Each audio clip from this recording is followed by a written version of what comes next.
Habari za jioni na hujambo mtazamaji, karibu kwenye taarifa za Upeo Wa TV47 awamu ya saa 3 ukiwa nami Corazon Safan na mtangazaji wa lugha ya ishara anaitwa Anwa Erimu. Mtazamaji, nafahamu fika kwamba bado tuko kwenye shamra za siku kuu ya kwanza mpya mwaka wa 2020, na kwa hivyo basi niambie ama uniarifu umeanza kwa njia gani ukitumia nambari ya SMS 22047. Lakini kwanza tuweze kupata taarifa zilizogonga vichwa vya habari kwa ufupi. Watu 5 waaga dunia katika ajali ya gari ndogo Eldama Ravine.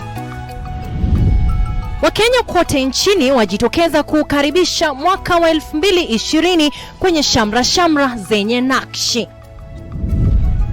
Mtoto wa miaka 12 ameripotiwa kubakwa na kuuawa eneo la Ndhiwa, kaunti ya Homa Bay.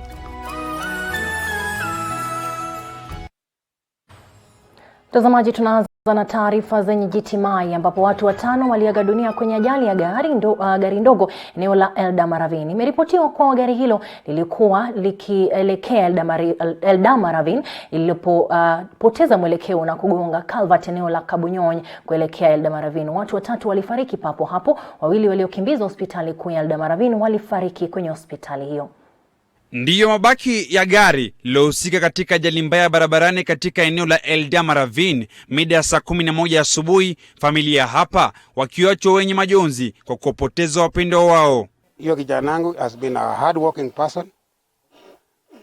Nilikuwa nategemea kwa kazi ya nyumbani. Kulingana na aliyeshuhudia ajali hiyo, gari hilo lilipoteza mwelekeo kabla ya kutumbukia kwenye lindi na kusababisha vifo vya watu 3 papo hapo na wengine 2 kukimbizwa hospitalini kabla ya kuiaga dunia. Idadi ya waliofariki sasa ikifikia watu 5. Gari lilikuwa linatoka Porol ikielekea upande wa Eldama Ravine, na ilipofika pale kwa junction ya hapa Kabunyonyi ikaweza kutoka kwa barabara na kugonga culvert. Based on the severity of the accident, the 2 victims who were brought to the facility were confirmed dead on arrival, and the other 3 on site were taken to our facility morgue. Waendesha magari sasa wakiomba kuwa waangalifu barabarani, hasa wakati huu wa shamra za msimu huu wa sikukuu. Wakati huu wa Christmas ama wakati wa kuruka mwaka, tusicelebrate sana, tukue pia cautious. Celebrate na tukue cautious na tuzingatie mambo ya barabara, na haya yote ndio maana pia tuweze kuendelea kwa miaka zingine zijazo. Nikiripotia TV47, mimi ni Tony Mwirigi. Na tunaendelea kuwapa pole jamii na marafiki wa wale ambao walipoteza maisha yao. Wakenya wanaendelea kuwasihi viongozi na wanasiasa serikalini kuacha siasa duni na kupunguza malumbano ya kila mara mwaka huu, na badala yake wazingatie maendeleo ili kumnufaisha Mkenya wa kawaida na kusaidia biashara kunawiri nchini. Huyu hapa Calvin Chitwa na maelezo zaidi. Wenyeji na wafanya biashara mjini Eldoret wamesema malumbano ya kisiasa yalichangia kudorora kwa biashara mwaka uliopita, hali ambayo inafaa kuepukwa mwaka huu. I'm looking much more on if these politicians are actually going to look much more on this normal mwananchi. Tusiangalie mfuko yetu, tuangalie how we are going to create opportunities for us people to grow and actually make the greater the economy. Kuambia wanasiasa raundi mwaka huu tunataka tuanze waangalie wananchi kwanza, maslahi ya wananchi. Wajue wananchi watasaidiwa namna gani. Interest ya bank irudi chini. Arabu kila Mkenya au anaweza enda kwa bank apewe pesa bila security yote. Uchumi ya 2019 haijakuwa mzuri kabisa. First I think tulifikiria handshake inaleta pesa. Sasa ni kama handshake ndio inaumiza wananchi. Uchumi imekuwa mbaya sana as a business here ukicompare na the previous year before hii mambo ikuwe mbaya after. It was during election but biashara ilikuwa quite mzuri kushinda this year. I think tulifikiria maybe uchumi itaimarika, lakini wanasiasa wanatuumiza. 2022 iko mbali na wananchi wanahangaika. Sasa hivi tunataka kwanza tuone vile wananchi wanaweza timisiwa mahitaji yao. Mahitaji imekuwa juu sana. Hata hatujui kama watoto wataenda school fees. Hatuelewi school fees kama itapatikana raundi bila tumeingia. Wengi waliowapeleka watoto katika maeneo mbalimbali ya burudani mchana mjini humo walisema hali ya uchumi ingali ngumu kwa Mkenya wa kawaida. Kusema kweli, mwaka ambao umepita umekuwa mwaka mgumu sana kwa kwetu. Kwanza sisi kama wanabiashara, ukiangalia miaka zingine ambazo zimepita biashara imekuwa ikiwa nzuri, lakini mwaka huu hata unaangalia, ukitazama hata pale nyuma unaona biashara iko chini. Wakati huu kama wakati wa sherehe ni nyingi, lakini unapata watu hawana pesa. Nasikia wateja wakija unaona kweli wajifinyilia kupata ile pesa. So hakuna mwaka tumeiona shida kama mwaka hiyo imepita. Kulikuwa hakuna pesa, especially sisi ni contractors. Malipo yanakuwa shida, county zitokifanya kazi, malipo hakuna kulipwa. Wengi wamenyang'anywa vitu. Wengine wamekufa sababu ya stress, wengine wamekufa kwa sababu ya kunyang'anywa mali yao. Walichukua loan, wanafikiri wanalipwa. Ukifanya kazi utalipwa. In 2019, I think it has been one of the worst years that I've experienced, and more in terms of financial, ata salary tunalipwa, the economy is going high, things are becoming so expensive, even the salary we are getting is not actually sustaining us. Waliwataka viongozi wa serikali kuweka mikakati ya kusaidia kubuni nafasi za kazi kwa vijana. Licha ya Wakenya wengi kufurahia kuingia mwaka mpya, ombi la wengi wao wakiwemo wanabiashara ni kwamba wanasiasa humu nchini waweze kupunguza siasa na kuzingatia masuala ya maendeleo ili Mkenya wa kawaida aweze kufaidika. Calvin Chitwa, TV47, kaunti ya Uasin Gishu. Naam, shukrani sana Calvin Shito. Mtazamaji, tunajua kwamba hali ya uchumi imekuwa ndio chanzo cha kilio cha Wakenya kwa wingi. Unaweza pia kupakua maoni yako kuhusiana na haya ukielekea kule mitandaoni ni TV47KE kwenye Twitter, kwenye Facebook ama kwenye nambari yetu ya SMS 22047. Na mtazamaji, tunajua kwamba ni mwaka mpya na mamia ya Wakenya wa matabaka mbalimbali katika kaunti ya Mombasa walijitokeza kwa wingi katika sehemu za burudani na kwenye mahoteli kuungana na ulimwengu mzima kukaribisha mwaka mpya, mwaka wa 2020.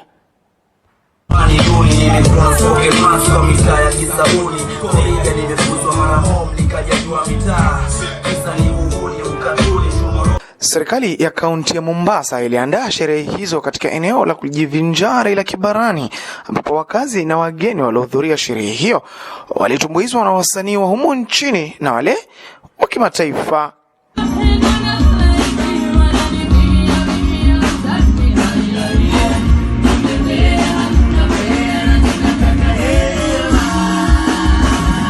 Ilipotimu saa 6 juu ya alama, ilikuwa ni zamu ya ulimwengu mzima kuvuka mwaka kiaina yake, na hapa katika kaunti ya Mombasa kwa vifijo na sauti za fataki wa Kenya walishangilia kuvuka mwaka 2020.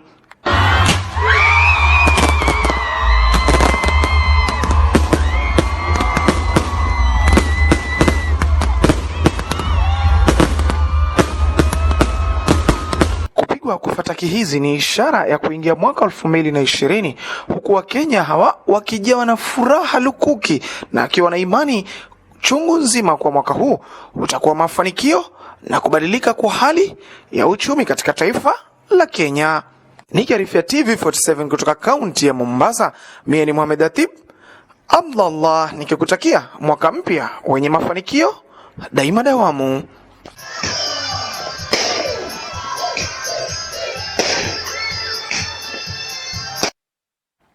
Na mtazamaji, tunaendelea kukutakia mwaka mpya wenye heri na fanaka. Kutoka Mombasani mtazamaji, tunaelekea hadi Homa Bay ambapo mtoto anayekisiwa kuwa na miaka 12 aliweza kubakwa malibakwa na kuuawa asubuhi ya leo. Ndivyo hali ilivyokuwa katika eneo bunge la Ndhiwa, kaunti ya Homa Bay, huku wananchi wakikatiza shughuli za kawaida katika kituo cha polisi cha Ndhiwa wakidai kukamatwa kwa mshukiwa aliyembaka na kumuua mtoto Tiffany aliyekuwa na umri wa miaka 12. Kufuatia kisa hicho, mwakilishi wa wanawake katika kaunti ya Homa Bay Gladys Wanga amelani kisa hicho na kuomba wananchi kuripoti visa hivyo pindi tu vinapofanyika. And we want to say, if there is any case of rape, of defilement, even if it is your own brother, report them. Even if it is your own son, report them. It is no longer a social issue, it is a criminal issue. Hata hivyo, polisi wamehakikishia wenyeji kuwa watamtia mbaroni mshukiwa aliyetekeleza unyama huo. Sababu ile information tuko nayo na ile investigation tumefanya, it's a matter of hours, if not days. Huku visa vya dhuluma ya kijinsia vikiripotiwa kuongezeka, viongozi wameomba vyombo vya usalama kutilia maanani swala hili mwaka huu wa 2020. Ni nini haswa inafanya watu wanafanya hizi tabia za kiunyama? Vile naona mtoto mdogo huyu alikuwa na mali gani mtu alienda kupora? Hakuna. Kama mtu anachoma duka hajaenda kuiba, ni nini? Bwana OCPD na timu yako muangalie, muhakikishe hii evil thing muende kwa root cause. Tunataka kupatiana onyo sasa kama kina mama. Maana 2019 tuliona wamama wengi na watoto wengi wakinajiziwa na wakiuawa. Tunataka kuomba security. Kufuatia ghadhabu ya wananchi, kilichosalia sasa ni polisi kumtia mbaroni mshukiwa wa unyama huo. Nikiripotia TV47, mimi ni Tony Mwirigi. Naam, shukrani sana Tony Mwirigi kwa taarifa hiyo. Mtazamaji, inasemekana na wenye busara kwamba binadamu kila mara humshangaza hata Mungu mwenyewe, kwani haeleweki ni kwa sababu gani mtu akatenda unyama kama ule. Lakini tuendelea kuwasihi kwamba pale ambapo mpo mnapokutana na taarifa mavisa kama vile, basi muweze kupiga ripoti kwa mara moja. Waandishi wa habari katika kaunti ya Migori kupitia kwa mwenyekiti wao George Juma wameelezea wasiwasi juu ya kushambuliwa mara kwa mara na kutishiwa maisha na waandishi mitandaoni almaarufu bloggers. Haya yanajiri wiki moja tu baada ya mwandishi wa gazeti ya The Star kutishiwa maisha na mwanablogi mmoja baada ya kuchapisha matokeo ya shule moja kule Homa Bay. Waandishi wa habari katika kaunti ya Migori kupitia kwa mwenyekiti wao George Juma wameelezea wasiwasi juu ya kushambuliwa mara kwa mara na kutishiwa maisha na waandishi mitandaoni almaarufu bloggers. Haya yanajiri wiki moja baada ya mwandishi wa gazeti ya The Star kutishiwa maisha na wanablogi baada ya kuchapisha matokeo ya shule fulani. One of bloggers blackmailed our fellow journalist, and for sure we didn't feel good about it. So kindly bloggers, do something when a politician maybe directs you to do something, please avoid blackmailing, and also a trained journalist. Wanahabari wamesisitiza kuwa watu wanaotumwa kama wanablogi na wanasiasa ni watu ambao hawajapitia mafunzo ya aina yoyote, hivyo basi hawajakomaa na hawafai kutumika kama wanahabari, kwani yale wanaosambaza yanachukuliwa kama ukweli na jamii kwa jumla. Blogging has been a new trend in the nation, and it is imposing a lot of threat to journalism. Muungano huo wa wanahabari kupitia kwa mwenyekiti wao umeitaka baraza la vyombo vya habari Media Council of Kenya kuwajali waandishi wa habari na kubuni mikakati ya kudhibiti waandishi wa mitandao almaarufu bloggers ili kukuza maadili ya wanahabari. This thing on the other hand also brings a lot of conflict between journalists and the said bloggers, because you realize even there are some politicians who believe what is posted by the blogger they trust, to them seems to be the truthful information than what is actually on the ground. So I think as a nation, this is something that we need to open up a national conversation.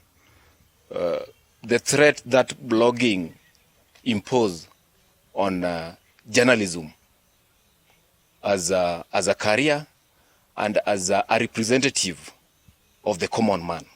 Licha ya hayo yote, wanahabari hao wamedokeza kuwa hawaogopi kutishiwa maisha, kwani katika taaluma yao hii ni ishara tosha kwa kazi yao inafumbua mabaya katika jamii. If you're a journalist who is never threatened, then you better be a church leader. You better be in the church. And if you're a journalist who has not been threatened, then you're in a wrong profession. Taaluma ya wanahabari umesalia kuwa mojawapo ya taaluma hatari zaidi ulimwenguni, huku takwimu za wanahabari huru almaarufu Reporters Without Borders zikionyesha kuwa kadri wanahabari 389 walitiwa mbaroni mwaka huu, mwaka wa 2019, huku wengine 49 wakipoteza maisha yao. Corazon Safana, TV47. Wanafunzi waliotia fora zaidi katika mitihani ya kitaifa eneo bunge la Sirisia kaunti ya Bungoma watafadhiliwa kwa kulipiwa karo za shule. Haya ni kwa mujibu wa mbunge wa eneo hilo John Waluke, habari ambayo imepokelewa vema zaidi ikiambatana na matayarisho ya mwanzo wa muhula mpya ya shule ama mpya wa shule nchini mwaka 2020.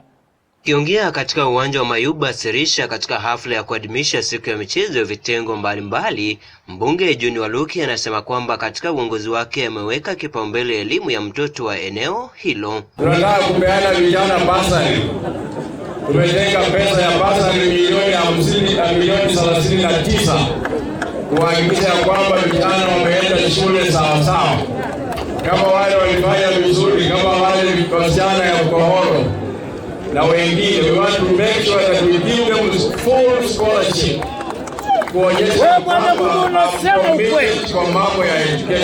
Ni kauli iliyoungwa mkono na naibu kamishna wa Bungoma Magharibi Daniel Arap Kurui, ambaye ametaja kuwa matokeo ya mtihani wa KCSE yameimarika ukilinganisha na miaka ya hapo nyuma. Mwaka wa 2017 tulikuwa na C+ na above tulikuwa na 68. Mwaka jana 2018 tulikuwa na 162. Mwaka huu tumefika 235.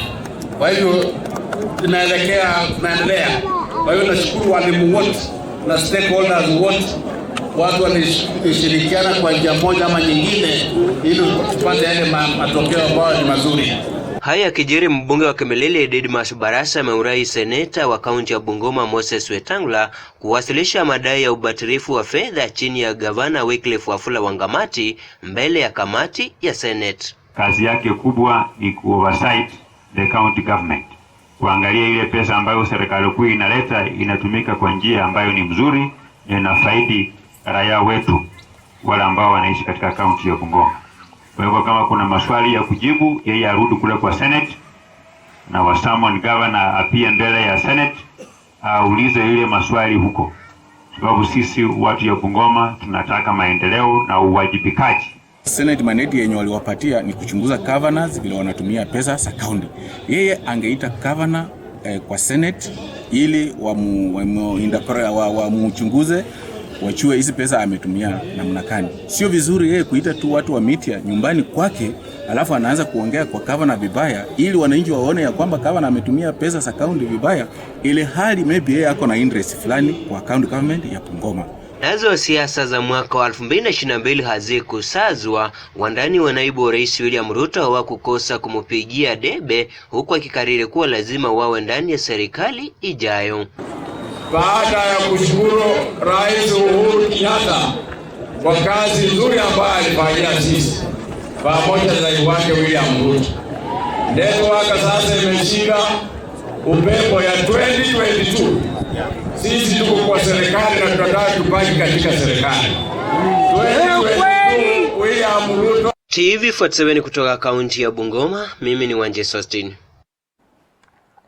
Na bila shaka ni taarifa na habari njema kwa wazazi na wanafunzi ambao wanategea kurudi shuleni mwezi huu wa Januari. Mtazamaji, tunaye msichana mmoja ambaye anajiita Caroline Kaleke ambaye ametia jitihada zaidi katika kuangalia wale watoto ambao wanaishi katika makao ya watoto hoi ama tunaita kwa lugha ya Kimombo children's homes. Hayo makala yanakuja baada ya mapumziko haya, hivyo basi usibanduke.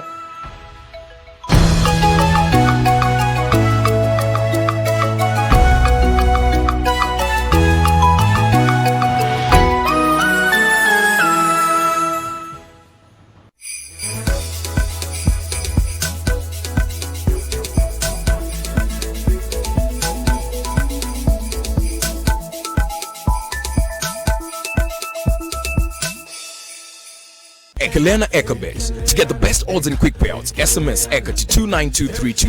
Dial *297# only at ecobet.com. Gambling can be addictive. Engage only for recreation, not for income reliance.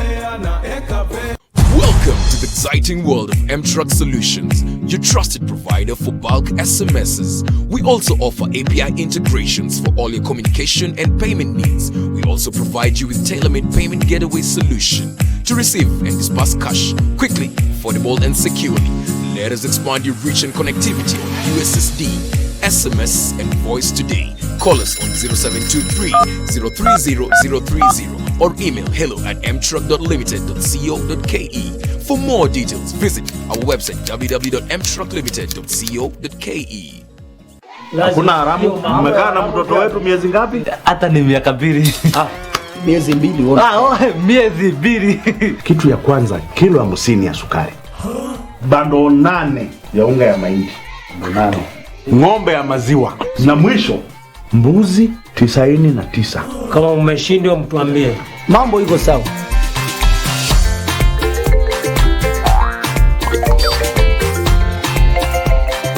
Sisi hatukuitisha mkate kulingana na mila na desturi zetu. Hizi ndio buzi. Mkate ni selector tosha, Lakini buzi zile tulikuwa tunahitaji ni zile me.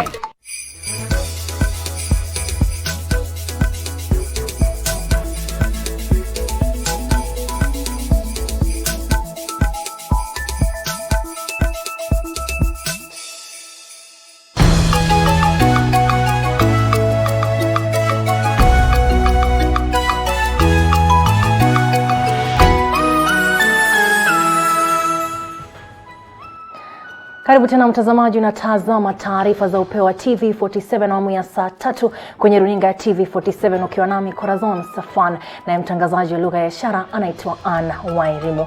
Kama nilivyokuahidi mtazamaji, tunakuletea makala ya wema hauozi. Katika maisha ya kila siku mapato hutofautiana. Wengine wana mapato ya juu, wengine wana mapato ya chini, walala hoi na mabwenyenye. Mwandishi wetu Joshua Usare anakutana na Caroline Kaleke ambaye amejitolea kuwafaa watoto ambao huishi katika makao ya watoto wanaohitaji usaidizi ili kujipa mahitaji ya msingi. Tazama. I visit homes, children's homes na rescue centers na timu yangu yenye nimetengeneza, na pia tunaendanga outside Nairobi. For example, tuna travel kwenda kwa hunger stricken areas like Baringo, Turkana. We organize and go to all those places. Ni sauti ya Caroline Kaleke, kijana ambaye amejitosa katika maisha ya kuwasaidia watoto waliotelekezwa na jamaa zao na kujipata kusukuma gurudumu la maisha katika majumba ya kuwahifadhi na kuwalea watoto hawa. Hatua hii ya Caroline ukumbatiwa na vijana wachache, kisingizio cha wengine kikiwa ukosefu wa wakati na hela za kuhudumia jamii kwa njia hii. Je, ni nini kilichomchochea kijana huyu kuanza kutoa msaada kwa watoto hawa? Mimi ni orphan kwanza, na nilikuwa mtoto wa single mother, then my mom left me na akaniacha na sistangu mdogo. So nikajaribu kujeka kwa vitu zao watoto. Inge happen kuwa mamangu aliniacha nikiwa age ya mtoto wa miaka 3. Saa hizi ningekuwa wapi? Nikaona si chaguo lao kwa mali wako. So ni jukumu la kila mtu kuamka na kuwasaidia juu wanatuhitaji. Tukizungumza na muhasisi wa Progressive Focus Rescue Center, kituo kilichofunguliwa zaidi ya miaka 10 iliyopita mtaani Njiru, eneo bunge la Kasarani katika kaunti ya Kiambu, alidokeza kuwa vijana wana nafasi kubwa katika jamii, haswa katika kuwaelekeza wenzao. Youth have become their role models. And that is one thing I'm thanking God about this center. That God has been bringing this youth. About wanafanya wale niko nao wanaona I can be a musician because there is an artist who came here. There is a musician who was brought here. So imesaidia hawa watoto ku-identify even their talents. Because different youth groups ambao zimekuwa hapa wamekuwa na different things ambao wanafunza. Caroline anasema kuwa si safari rahisi kwa wasio na subira na kufuata mikakati ya kufanikisha ajenda ya kuwatembelea watoto wanaohitaji msaada.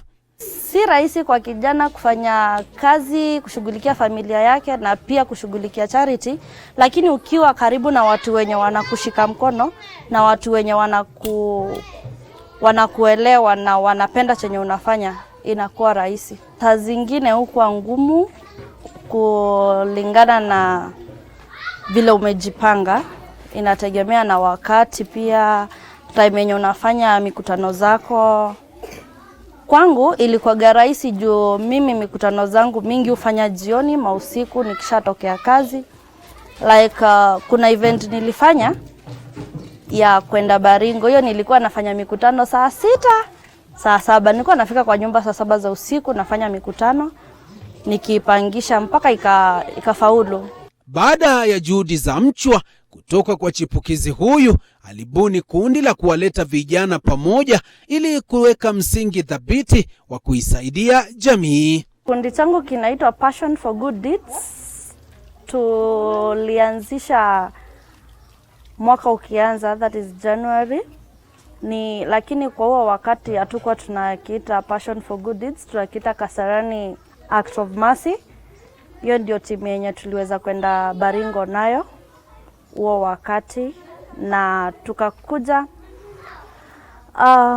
patron wangu akani advise tukachange jina na pia tukaendeleza kikundi.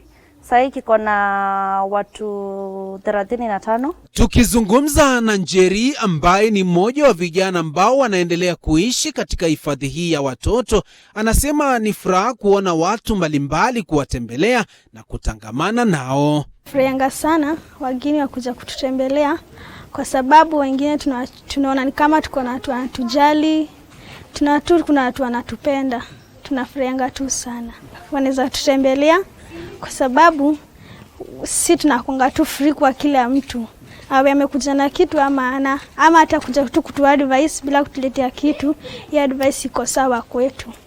Hata hivyo changamoto za kupata mfadhili wakumba, lakini Caroline amejikaza kujituma kuhakikisha mtoto ambaye hana makazi anajihisi nyumbani na kupendwa. Sisi wenyewe hatuna sponsor mwenye tunategemea kutupatia chenye tutapeleka kwa children's home, lakini tunategemea sisi wenyewe na social media. Kila mtu mwenye ako pale nje kama Kasarani constituency tunapost kwa groups, Facebook, Instagram, Twitter, watu watusaidie. So changamoto zinaingililia hapo. Unajua hii yetu ni Kenya, so kila mtu anaona pengine ni con, wengine wanaongea vibaya. Like for instance, unasikia mtu akisema afadhali nitumie fulani juu anajulikana kuliko nyinyi wageni wenye mmeanza mnang'ang'ana kupanda juu. So unapata inakuwa pia challenge. Pia wakati wa kupatana, kupanga kila kitu juu kila mtu ako kazi zake, kila mtu ako na kazi zake different, na wengine wako na familia. Unapata wakati mwenye mimi sina kazi mingi, mwingine anachunga familia yake. So unapata kupata wakati wa sisi kupatana pamoja ni changamoto. Pia unapata kifinancial, unapata pia ni shida. Juu sisi ni vijana ndio tunajaribu kugrow. Hatuna zile kazi kubwa kubwa. So pia sisi tunajifinyilia ile kidogo tuko nayo juu tunachunga pia familia zetu ili tuweze pia kusaidia wengine. Ochieng ambaye amekuwa katika hifadhi ya watoto ya Progressive Focus Rescue Center mtaani Kasarani tangu mwaka 2008 ameomba wazazi kuwakubali wasichana wao wanapojifungua wangali bado hawajaolewa. Tukubali wasichana wetu kuna wakati ambapo wanafanyanga makosa, and kama situation iko at hand saa hiyo handle. And kwa wasichana tafadhali jichunge kabisa, jichunge and ujue each and every soul ambayo unaileta kwa hii dunia lazima uwe accountable, lazima uweze kuishughulikia. Kuanzisha kundi la kutoa msaada si kazi rahisi, ila inahitaji mtu kuwa na moyo na lengo la kuwajali wasionacho, anavyodokeza Caroline Kaleche. So yote mwenye anafila anaweza anza, na yeyote mwenye ako na huo wito wa kuanzisha charity naweza mwambia aanze. Charity si fedha. Charity ni kuongea na watu, kuwaongelesha na kuwapa mawaidha pia. Kuna wale ambao hututembelea, ningependa kusema ni shukrani sana. This community Progressive Children's Home. Kuna wale well wishers ambao wanasaidia mom kutuangalia na kuangalia pia watoto wengine. Tunashukuru sana. Na wale ambao mko pale nje, ningependa kuambia kuna watoto ambao wako mahali wanahitaji msaada wako. Kuna watoto ambao wako mahali maybe una shati mbili, una kiatu mbili, anahitaji tu apate hiyo pea moja ya kiatu. So kama una uwezo wa kumsaidia mtu, njoo hapa, kuna watoto wengi ambao wanahitaji msaada wako, kuja tusaidia. Mtoto akiwa ni baraka kutoka kwa Mwenyezi Mungu, na kutokana na makala haya Natumai mpenzi mtazamaji umeweza kupata mtazamo tofauti, na iwapo utampata mtoto ambaye anahitaji msaada, bila shaka utaweza kumsaidia. Nikiripotia TV47 kutoka Progressive Focus Rescue Center eneo la Njiru katika eneo bunge la Kasarani, jina langu ni Joash Onsare. Na mtazamaji, ni Progressive Rescue Center ama Progressive Focus Rescue Center. Kama ungelipenda basi hata wewe kufikisha angalau shati moja pale, unaweza kuwapata mtandaoni. Kwingineko, serikali ya kaunti ya Kakamega imetakiwa kufuatilia mafutilia mbali agizo la kufunga soko la mifugo kwenye kaunti hiyo ili kutoa fursa kwa wafanyabiashara, hasa wale walio na watoto shuleni, ili wauze mifugo wao kwa maandalizi ya kurejesha wanafunzi shuleni. Wakilishi wadi kwenye kaunti hii wakiongozwa na mwakilishi wadi wa Kabarasi ya Mashariki Lazaro Lucheveleli wamemtaka gavana Wycliffe Oparanya kufutilia mbali agizo lililotolewa awali la kuzuia unadi wa mifugo iliyowekwa kama njia moja ya kukabili kuenea kwa ugonjwa wa kimeta, ukipenda foot and mouth disease, miezi 4 iliyopita. Pia nataka niombe serikali yetu ya kaunti ya Kakamega watafute mbinu ile wanaweza saidia wazazi, soko zifunguliwe, watu wauze ng'ombe, wauze mbuzi, wauze mbwa, kila kitu, ili wapate pesa za kurudisha watoto shuleni. Wafungue masoko sababu watoto wanarudi shuleni. Watoto wazazi wapate kuuza mifugo, wapate pesa za kupeleka watoto shuleni. 2020 is going to be a great year for this country, na tunasimama kama vijana kuonyesha nchi kwamba we can also lead. Kwa upande wake, Linston Nambundo ametoa wito kwa wazazi kuwa waadilifu katika matumizi ya fedha ili kuhakikisha wapati changamoto za kulipa karo, kwani serikali haiwezi kudhamini kila mwanafunzi. Kula 5 weka 5. Unajua kuna kesho, na kitu mzuri ambacho inapatia watoto, kitu mzuri ambacho inapatia jamii ni masomo. Hasa watoto wa kike. Sasa hivi tuna shida sana, wakati huu wanamaliza huu msimu wakirudi shule upata kuna mambo mengi yamefanyika kama watoto wa kike, na pia vijana wana changamoto, lakini watoto wa kike ndo sana wana changamoto. Kwa hivyo sisi tukuombea heri, tunapomaliza huu mwaka tuombeane, tushikane mkono, tuombe Mwenyezi Mungu turuke salama. Alafu kule tutakapoanza huu ambao unaja, tujue tutaanza vipi kama wananchi wa Kakamega, kama wakazi wa Kakamega. Wakati huo wamehimiza wanafunzi ambao hawatapata fursa ya kujiunga na vyuo vikuu kutumia fursa uwepo wa vyuo vya anuai na kiufundi kwenye kaunti hii kujipa ujuzi utakaowafaa kukidhi mahitaji yao maishani. Wazazi wote tunapojiandaa kufungua shule, muhakikishe watoto wote waende kwenye shule. Wale ambao hawakufanikiwa kupata nafasi katika vyuo vikuu waende kwenye vyuo vya anuai. Kaunti ya Kakamega imeandaa vyuo vilivyo ili wapate mafunzo ya kujisaidia. Na watakia wananchi wetu wote, hasa katika jimbo letu, mwaka mpya wenye mafanikio. Tuendelee pamoja, tufanye kazi. Nikiripotia runinga ya TV47 nikiwa mjini Kakamega, mimi ni Mulindi Kere. Na mtazamaji, ndicho kikomo cha taarifa, lakini kwanza kabla hatujatamatisha kabisa, tuweze kudunda uwanjani.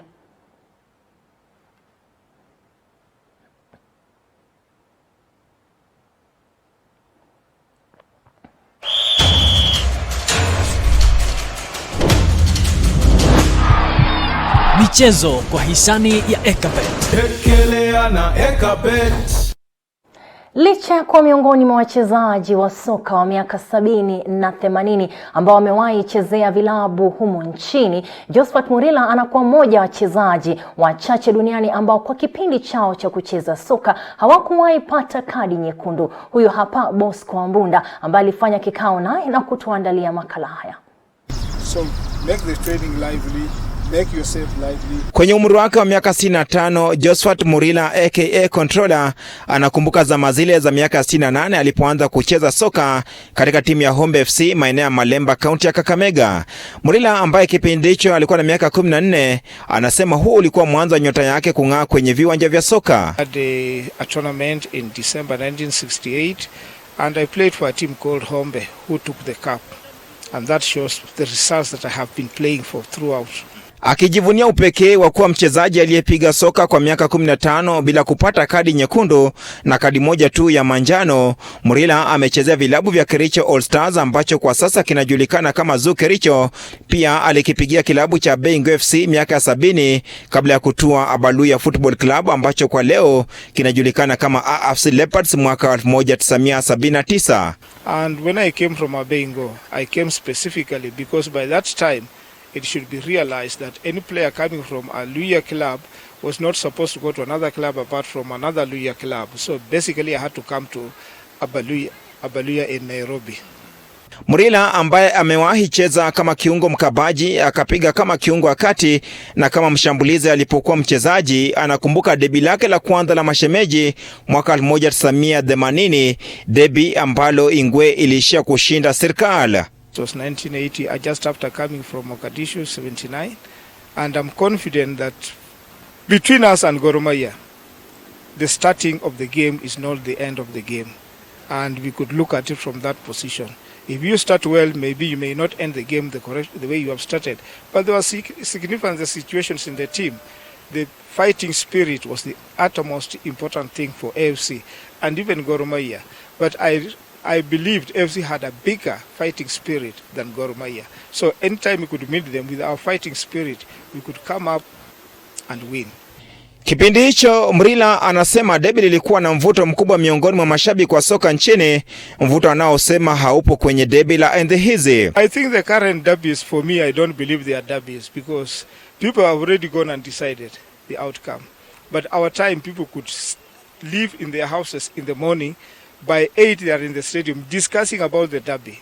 And by the time of the end of the game, nobody comes out, everybody comes out satisfied that whatever happened, it has happened.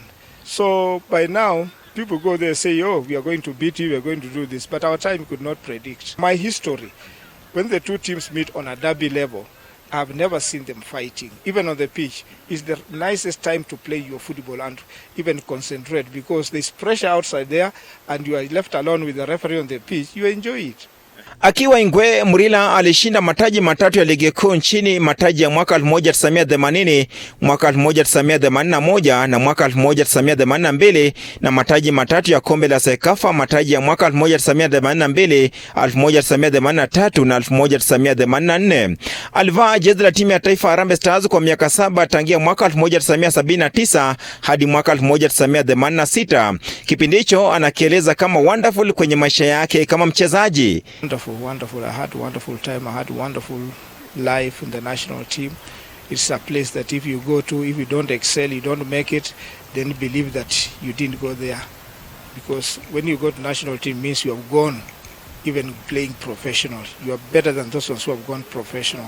Because that's the last end of your game in the national leagues. Best place to be in football is the national team, which means you must maintain your first level in your club to be in the national team. If you don't, then the national team is not there for you. Kwenye kipindi hicho cha miaka 7 akipigia timu ya taifa Harambee Stars, Murila anakumbuka tukio la mwaka 1982 kwenye fainali ya kombe la Sekafa, wakati aliyekuwa nahodha Stars Mahmoud Abbas alipoongoza wachezaji wa Stars kuondoka uwanjani wakilalamikia maamuzi mabaya ya referee, tukio lililomlazimu aliyekuwa waziri Paul Ngei kwa rai wachezaji wa Stars kurejea uwanjani. Winning, but things happened and the players were very annoyed. I tried to talk to them, they could not understand it, but Ngei came in and we played on and we won the cup. And I really, after the game, I told the players, football is played on the pitch, it's not played with people. So we have to be very careful about ourselves. And from that time, I'm sure the national team took up the steps and we kept on moving and moving and moving. The situation about also the national team is 1985. We had a good play in Algeria. And I do believe by that time that was the right national team. I think later things started developing and the national team started scrambling itself. Murila ambaye kwa sasa ni mkufunzi wa timu ya soka ya chuo kikuu cha USIU anapendekeza kuwepo kwa njia mwafaka ya kukuza kikosi cha Stars iwapo Kenya inaazimia kusajili matokeo mazuri ya timu ya taifa. The biggest problem in the national team, it is not about the management for me, because the management comes in second. The biggest problem in the national team is the players we choose to play for the national team. we play players who don't have character. You know, national team is as if you are going to war, and you get a player who says, "Oh, that's hardly a game." You know, you wonder why is he talking about hardly a game, and you are fighting another country. Are you getting? So we need players who have got character. I don't believe in those players who have made their names in clubs or from pressmen who say so and so is good. But I believe the coach who is selected should go himself out and say, this is the material I want. This is the player I want. And when he gets them, for the next 1 or 2 years, we give the coach 2 years to produce those players. They gave Mulo. Mulo produced a team which managed, you know, gave Kenya a name. Now we need also to do that on the other coaches, that they must build this team for a certain period of time, and should be not today this one has come to the national team, tomorrow he has been moved out. It should be a consistent pack up for 1 year so that we know who are our players. Right now nobody knows about the national players. They come in, they go. They come in, they go. Then we are saying we want to develop a national team. We can't. Baada ya muda wake mwingi tu akiwa mchezaji wa soka humu nchini, ambapo amechezea baadhi ya vilabu vikubwa humu nchini ikiwemo kilabu cha AFC Leopards na timu ya taifa Harambee Stars, Josephat Murila ambaye kwa sasa ndiye mkufunzi wa timu ya soka chuo kikuu cha USIU, anasema azimio lake kuu ni kukuza talanta miongoni mwa vijana wachanga. Nikiripotia TV47 kutoka kaunti ya Nairobi, jina langu ni Bosco Ambunda. Na asante sana Bosco Ambunda. Yule Murila anasema kule kwamba ni wonderful, lakini wale ambao ni watazamaji wa mchezo wa kandanda wanajiuliza, ikiwa basi kandanda ni mchezo wa kugusana, itakuwaje basi kwamba hakuweza kupata kadi nyekundu? Na katika taarifa zingine za spoti, jumla ya wachezaji 18 wachanga kutoka eneo la Kibwezi wameteuliwa kujiunga na vyuo vya mafunzo ya soka baada ya kukamilika kwa mashindano ya soka ya Kibwezi Youth Mentorship and Sports Associations mahani yaliyotamatika siku ya Jumanne eneo la Kibwezi.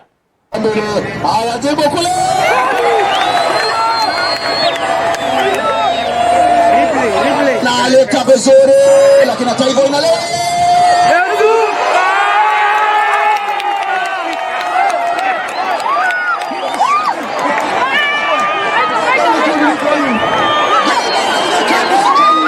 Vijana wetu wamechoka kununuliwa pombe ya pesa 8 na matajiri, watu wa siasa, na akimaliza kukununulia anaingia ndege, anaenda kuishi Karen, watoto wake hawarushi mawe, watoto wake hawakuli vumbi, wanatupatia shilingi 20 na wanaenda kukaa Nairobi maisha ya raha mstarehe. Imefika wakati tukivuka mwaka tuseme hii ni time ya vijana. Ni time ya kina nani? Tuseme sasa viongozi nyuma, wananchi mbele.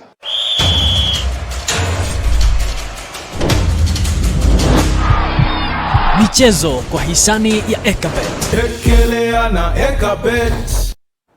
Na mtazamaji, ndicho kikomo cha taarifa za Upeo wa TV47 awamu ya saa 3 hapo kwenye runinga ya TV47, ikiwa bado tuko kwenye vumbi na moshi ya shamra za sikukuu ya siku ya kwanza ya mwaka wa 2020, mtazamaji, na kutakia mwaka wenye heri na fanaka. Na sisi kama waamini wa dini ya Kristo tunasema kwamba ni Mungu ambaye alituwezesha kufika na kuanzisha mwaka mpya, basi naye ndiye atatuwezesha kuendesha gurudumu hili hadi mwisho ama hadi tamati. Hivyo basi nakusihi kwamba basi uweze kuhusisha roho yako, moyo wako na hata mwili wako katika jitihada zako za mwaka wa 2020. Shukrani sana kwa kumbatia televisheni ya TV47. Naitwa Corazon Safana na mtangazaji wa lugha ya ishara anaitwa Ann Wairimu.